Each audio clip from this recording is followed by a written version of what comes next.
एक बाहुबली का पूरे बुंदेलखंड में राज चलता था। लोग उससे डरते थे, घबराते थे।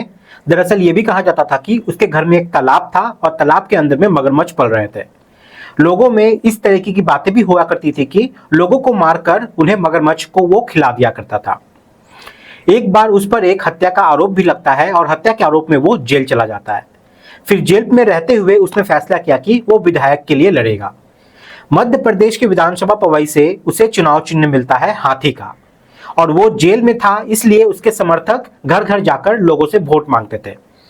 तब उसका स्लोगन था जो उन दिनों में बड़ा चर्चाओं का विषय रहा था। उस पवई विधानसभा के लिए उसका जो खुद का स्लोगन था वो ये था कि मोहर लगेगी हाथी पर, नहीं तो गोली चलेगी छाती पर, और लाश मिलेगी घाटी पर।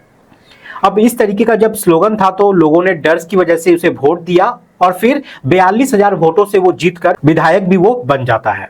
हालांकि जिस आरोप में वो जेल गया था उस आरोप से वो मुक्त भी हो जाता है, क्योंकि उस पर जो आरोप लगाए गए थे वो सिद्ध नहीं हो पाते। जेल से बाहर आता है और बाहर आने के बाद उसका और भी ज्यादा आतंक बढ़ जाता है। फिर उसके बाद ये पता चलता है कि उसने अपनी सौतेली बहन की पोती के साथ बलात्कार किया। उसने गर्भपात भी करवाया हुआ था और जिसका इसने गर्भपात करवाया था उसकी मौत हो जाती है। इस मामले में वो फिर जेल जाता है और उसकी भी खुद की मौत हो जाती है, यानी कि जो बाहुबली था उसका भी यहाँ पर मौत हो जाता है। आज की इस कहानी के माध्यम से जानने की, समझने की कोशिश करते हैं कि कौन था वो बाहुबली जिसने इतना घोर अपराध किया था और जिसके नाम से लोग डरते थे, घबराते थे। नमस्कार, मैं मुकेश। आज की जो सच्ची घटना मैं आपको सुनाने जा रहा हूँ, ये सच्ची घटना है मध्य प्रदेश की राजधानी भोपाल की। भोपाल के मिसरोद थाना क्षेत्र का एक इलाका है भोपाल गुर्री घाट रतनपुर रोड। तारीख थी 11 दिसंबर साल 2019 की। दोपहर के लगभग 3 या 4 बजे के आसपास का वक्त हो रहा था। दरअसल यहाँ रेलवे ट्रैक के पास एक खेत में एक बोरी पाई जाती है और वो बोरी बंधा हुआ था। उस खेत का जो मालिक का नाम था मुकेश मीना। उसने बोरी को देखा और देखकर एकदम उत्साहित होकर वो उसके पास पहुंच जाता है। अब जैसे ही उसने पास जाकर देखा तो बोरी खून से लथपथ हो रही थी। तत्काल प्रभाव से उसने नजदीकी पुलिस स्टेशन को सूचना दी। पुलिस मौके पे आती है। पुलिस ने आने के बाद जैसे ही उस बोरी को खोला तो पता चलता है कि उसके अंदर एक लाश है। लगभग 21 साल की एक लड़की की लाश है। अब लाश किसकी है, किसने हत्या की है, उसके पीछे का क्या कारण है, ये सब पुलिस को अब जानना था। अब पुलिस ने जैसे ही लाश को उस बोरे से बाहर निकाला तो ऐसे लग रहा था जैसे उसके साथ बहुत बुरी तरीके से उसे मारा गया है, पीटा गया है, उसका शोषण किया गया है और फिर शोषण करने के बाद अंत में उसके सर पर गोली मार दी गई है और उसकी हत्या कर दी गई है। अब वहीं पे उस लाश के छानबीन से, उसकी खोजबीन से पता चलता है कि उसके जेब में एक वॉल्वो बस का टिकट रखा हुआ था और टिकट के पीछे एक मोबाइल नंबर लिखा हुआ था। अब उस पर कॉल किया जाता है। उधर से एक लड़की बोलती है। लड़की से पूछा जाता है कि तुम कौन हो, तो फिर वो लड़की अपने बारे में बताती है। अब यहाँ पे पुलिस जो थे वो उससे पूछते हैं कि एक टिकट मिला है यहाँ पे वॉल्वो बस के अंदर में और इस टिकट पर ये नंबर लिखा हुआ था। ये टिकट वाली लड़की कौन है, तुम क्या इसके बारे में कुछ बता सकती हो? बस इतना कहना था कि सामने वाली लड़की यहाँ पर रोने लगती है। कहती है, साहब मैं उसे जानती हूँ। दरअसल इंदौर से भोपाल मेरे साथ वो आई थी। हम दोनों बस में साथ साथ बैठे हुए थे। वो मेरी बड़ी खास सहेली थी। उसका नाम है वसुंधरा उर्फ निशी बुंदेला। उम्र जिसकी 21 साल के आसपास है, जो कि छतरपुर की रहने वाली होती है और नेशनल इंस्टीट्यूट फैशन डिजाइनिंग के यहाँ से कोर्स कर रही थी और भोपाल के एक एमपी नगर में एक गर्ल्स हॉस्टल में रहकर अपनी पढ़ाई को पूरी कर रही थी। आगे वो लड़की बताती है कि इसके परिवार के लोग आपको फलाना जगह पे मिल जाएंगे। जब परिवार वालों के पास संपर्क किया जाता है तो पता चलता है कि जो लड़की के पिता है उनका एक्सीडेंट हो चुका था, जो चलने में फिरने में समर्थ नहीं थे उस वक्त। फिर मां तक सूचना पहुंचाई जाती है तो मां मौके पर पहुंचती है और ये खबर देखकर मां का रो रो कर बुरा हाल हो जाता है। मां रोते रोते कहानी सुनाती है कि छतरपुर में मेरी बेटी बहुत ज्यादा परेशान थी। हमने सोचा था कि वो भोपाल में रहेगी तो किसी की नजर उस पर नहीं पड़ेगी, लेकिन वो यहाँ भोपाल भी आई तो उसका पीछा नहीं छोड़ा गया और उसको मार दिया गया। अब पुलिस ने पूछा कि किसने मारा, क्यों मारा, तब एक नाम सामने आता है जो बहुत ज्यादा सुर्खियों में उस वक्त था। नाम था अशोक वीर विक्रम सिंह उर्फ भैया राजा। यह एक बाहुबली नेता हुआ करता था। एक जमाने में छतरपुर हो, पन्ना हो, टिकमगढ़ हो, कई जिलों में इस व्यक्ति का आतंक था। लोग डरते थे, घबराते थे। चारों तरफ ऐसी चर्चाएं थी कि इसने अपने घर में एक बड़ा सा तालाब बनवाया है और तालाब में उसमें मगरमच्छ पलवाए हुए हैं। ऐसी दहशत थी कि वो लोग को मरवाकर उसी तालाब में फेंक दिया करता था। हालांकि पुलिस के रिकॉर्ड में ऐसी कोई भी बात सामने नहीं आई है, लेकिन ये बात उस समय चर्चा का विषय हुआ करती थी। आखिरकार पुलिस ने जब इसके बारे में पता करने की कोशिश की तो पता चलता है कि उसके ऊपर किसी की हत्या का इल्जाम लगा हुआ था, जिसमें वो जेल भी गया था, लेकिन वो आरोप सिद्ध नहीं होता है।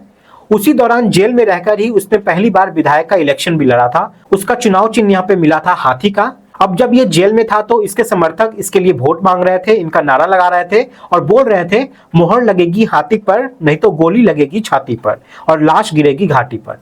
अब इस डर से लोग उसे वोट भी देते हैं और वो 42,000 वोटों से लगभग जीत जाता है और विधायक बन जाता है। इसके बाद ही वो समाजवादी पार्टी ज्वाइन करता है और समाजवादी पार्टी से ज्वाइन करने के बाद फिर ये इलेक्शन लड़ता है। एक बार फिर से ये विधायक बनता है, लेकिन साल 2003 में ये चुनाव हार जाता है। वक्त का पहिया अब इसी तरीके से अब आगे बढ़ने लगता है। इसी बीच में साल 2008 में इसकी पत्नी आशा रानी को बिजवर विधानसभा से भारतीय जनता पार्टी इसको टिकट देती है और इसकी पत्नी आशा रानी भी विधायक बन जाती है। यानी कि जब इस लड़की की हत्या होती है तब उस वक्त बाहुबली भैया राजा की जो पत्नी होती है आशा रानी, वो विधायक थी।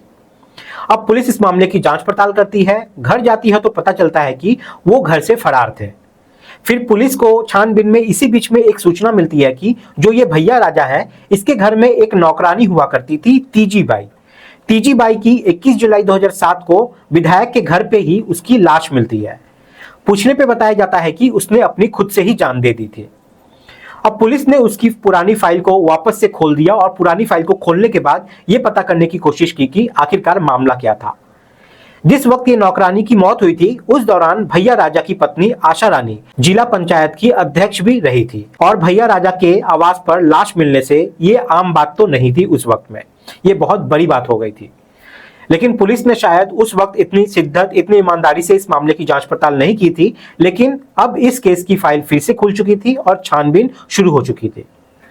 अब इसके परिवार वालों से, इसके बच्चों से, इसके भाई से जब तीजी बाई के बारे में पूछताछ किया जाता है तो पता चलता है कि पन्ना नाम का एक जिला लगता है और ये उसी जिले के एक गांव की सरपंच हुआ करती थी तीजी बाई। देखने में अच्छी और सुंदर थी। फिर आगे चल के इसके बारे में पता चलता है कि इसका अपहरण कर लिया गया था बाहुबली के लोगों के द्वारा। अपहरण करके उसको घर में नौकरानी बना के रखा गया था, उससे काम करवाया जाता था और उसका शोषण करते थे ये लोग। अब यहाँ तीजी बाई को लगने लगा था कि शायद इसी घर में वो कभी बाहर नहीं निकल पाएगी, इसी चार दीवारी में कैद होकर उसकी मौत हो जाने वाली है। इसलिए उसने मौत को खुद से ही गले लगा लिया। अब जब पुलिस इस फाइल को खोलती है तो इसमें कई लोग को आरोपी बनाया जाता है, जिसमें बाहुबली का भी नाम आता है। इसलिए डर से बाहुबली जाकर हॉस्पिटल में एडमिट हो जाता है। इधर आशा रानी विधानसभा अध्यक्ष से भी मुलाकात करती है और मध्य प्रदेश के जो उस वक्त के मुख्यमंत्री थे वहां जाकर भी हाथ जोड़कर विनती करती है कि उन्हें फंसाया जा रहा है किसी षड्यंत्र के तहत, उनका कोई रोल नहीं है इस लड़की की हत्या में। अब इधर पुलिस अपनी जांच कर रही थी और ये दोनों इधर लगातार बचने की कोशिश कर रहे थे। आखिरकार 20 दिसंबर 2009 को पुलिस ने इसे गिरफ्तार किया, भैया राजा को, और सख्ती से पूछताछ की। उससे पूछा गया कि वसुंधरा उर्फ निशी बुंदेला के पीछे का राज क्या है, जिसकी लाश अभी खेत में मिली है। तब यहां पर चौंकाने वाली सामने बात यहां पे आती है। बात पता चलता है कि इस लड़की पर इस व्यक्ति का पहले से ही दिल आ गया था। इसके साथ वो लगातार शोषण कर रहा था और जिस दिन उस लड़की की मौत होती है उससे लगभग 1 महीना पहले उस लड़की का एबॉर्शन भी ये करवाया था, वो भी इंदौर के शहर में ही। यह सब बात उस लड़की ने अपनी मां को बताई और कहा था कि किस तरीके से जो उसका नाना लगता है, जो रिश्ते में उसका नाना लगता था, वो किस तरीके से उसका रेप करता था, उसके साथ गलत काम करता था और बाकी लोग जो उसके घर के अंदर थे वो सब इसमें उसको सपोर्ट करते थे। अब पुलिस ने इस मामले में और तफ्तीश की और तफ्तीश करने के बाद इसमें भैया राजा को गिरफ्तार करती है। साथ ही जो इसका ड्राइवर होता है भूपेंद्र सिंह उर्फ हल्की भैया, साथ ही पंकज शुक्ला, नौकर अभिमन्यु, रामकिशन लोधी, इनके बारे में जब पता किया जाता है तो पता चलता है कि जिस रात वो घर पर थी, यानी कि वो इंदौर से भोपाल पहुंची थी, तब उसका अपहरण कर लिया गया था। घर पे ले जाते हैं, उसको मारा जाता है, पीटा जाता है, उसका शोषण किया जाता है, फिर उसको वहां से उठा के ले जाते हैं और ड्राइवर भूपेंद्र सिंह उसकी सर पर गोली मार के उसकी हत्या कर देता है। अब उसका प्लान था कि इस लाश को ले जाकर उसको एक बोरी में रखकर उसको वो रेलवे ट्रैक पे रख देगा। लेकिन जब वो उस लाश को वहां पर फेंक रहा था तो पुलिस की जीप उधर से गुजर रही थी। उसे लगा कि पुलिस उसका पीछा कर रही है, इसलिए उस लाश को रेलवे ट्रैक पर ना डालकर उसको उस खेत में फेंक कर ही भाग जाता है। अगर वो लाश रेलवे ट्रैक पर होती तो बाद में इस केस को सॉल्व करने में शायद बहुत दिक्कत होती, क्योंकि उसकी जेब में एक वॉल्वो बस का जो टिकट था उसके ऊपर जो नंबर लिखा हुआ था उस नंबर से ही उसकी शिनाख्त हो पाई थी। यदि ऐसा ना होता तो शायद उस लड़की को इंसाफ मिलने में बहुत देरी हो सकती थी। अब पुलिस ने इस मामले में चार्जशीट दाखिल की और चार्जशीट दाखिल करने के बाद आखिरकार जो आरोपी थे, इसमें भैया राजा, उसका ड्राइवर भूपेंद्र सिंह, घर का एक सदस्य पंकज शुक्ला, नौकर अभिमन्यु रामकिशन, इसको उम्र कैद की सजा सुनाई जाती है। और जब ये उम्र कैद की सजा सुनाई जाती है, उसी साल की बात है, नवंबर 2013 में तेजी बाई जो थी उसका भी फाइल खुला था, उसमें भी जो आरोपी थे 10 के 10 को सजा सुनाई जाती है। अब वक्त आगे बढ़ जाता है। साल 2014 की ये बात है, 19 दिसंबर की तारीख थी। जो बाहुबली थे वो कई दिनों से बीमार चल रहे थे, इसलिए उनको हॉस्पिटल में एडमिट कराया जाता है और 19 दिसंबर 2014 को उसकी मौत हो जाती है। और इस तरीके से इस बाहुबली का यहाँ पर अंत होता है। दोस्तों, इस पूरे घटनाक्रम को सुनाने का उद्देश्य किसी को परेशान करना नहीं है, किसी का दिल दुखाना नहीं है, बल्कि आपको जागरूक करना है, आपको सचेत करना है। आप सब लोग अपना ख्याल रखें, सुरक्षित रहें। जय हिंद, जय भारत।